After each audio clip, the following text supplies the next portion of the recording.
शाकांबरी अष्टोत्तरशतनामावली।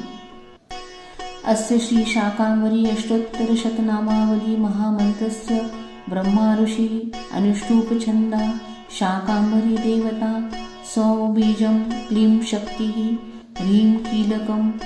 श्री शाकांबरी प्रसाद सिद्ध्यर्थे श्री शाकांबरी अष्टोत्तरशतनाम मंत्र पारायणे अर्चने विनियोगाः। शांता शारद चंद सुंदरमुखी शाल्यन्न भोज्य प्रिया शाकेहि पतितविष्टपा शतदुषा शाकोल्ल सद्विग्रहा श्यामांगी शरणागता तिरुष्मणि शक्रादिभिः संसिता शंकरष्टफलप्रदा भगवती शाकांबरी पातु माम्। ओम शाकांबरे नमः। महालक्ष्मी महाकाले महाकान्ते महासरस्वते महागौरे महादेवे भक्तानुग्रहकारिण्ये स्वप्रकाशात्मरूपिण्ये महामायाये महेश्वर्ये वागीश्वर्ये जगद्धात्रे कालरात्रे त्रिलोकेश्वर्ये भद्रकाले कराले पार्वत्ये त्रिलोचनाय सिद्धलक्ष्मी नमः। ओम प्रियालक्ष्मी नमः। मोक्षप्रदायिने अरूपाय बहुरूपाय स्वरूपाय विरूपाय पंचभूतात्मिकाय देव्ये दिव्यमूर्ते सुरेश्वर्ये दारिद्र्यविध्वंसिन्ये वीणापुस्तकधारिण्ये सर्वशक्ते त्रिशक्ते ब्रह्म विष्णु शिवात्मिकाय अष्टयोगिन्ये हंसगामिन्ये नवदुर्गाय अष्टभैरवाय गंगाय नमः। ओम वेण्ये नमः।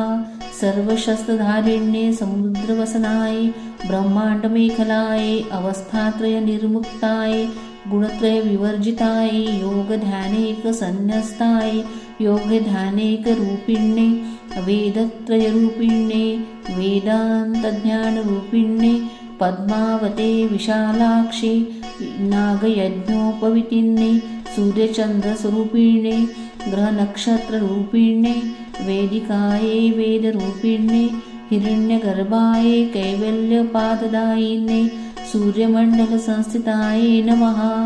ओम सोममंडल मध्यस्थाय नमः। वायुमंडल संस्थिताय वह्निमंडल मध्यस्थाय शक्तिमंडल संस्थिताय चित्रिकाय चक्रमार्ग प्रदायिने सर्वसिद्धांत मार्गस्थाय षड्वर्ग वर्णवर्जिताय एकाक्ष प्रणव युक्ताय प्रत्यक्षमातृकाय दुर्गाय कलविद्याय चित्रसेनाय चिरंतनाय शब्दब्रह्मात्मिकाय अनंताय ब्राह्मे ब्रह्म सनातनाय चिंतामणे उषा देवे नमः। ओम विद्यामूर्ति सरस्वते नमः। त्रैलोक्यमोहिन्ये विद्यादाय सर्वदाय सर्वरक्षाकर्ते ब्रह्मस्थापित रूपाय कैवल्यध्यान गोचराय करुणाकारिण्ये वारुण्ये धात्रे मधुकैटभमर्दिन्ये आंचित्य लक्षणाय गोप्ते सदा भक्तघनशिन्ये परमेश्वरे महारवाय महाशान्ते सिद्धलक्ष्मी सद्योजात वामदेव घोर तत्पुरुषे शानरूपिण्ये नकेशतनयाय नमः। ओम सुमंगल्ये नमः। योगिन्ये योगदायिन्ये सर्वदेव वंदिताय विष्णुमोहिन्ये शिवमोहिन्ये ब्रह्ममोहिन्ये श्रीवनशंकरे नमः। इति श्री शाकांबरी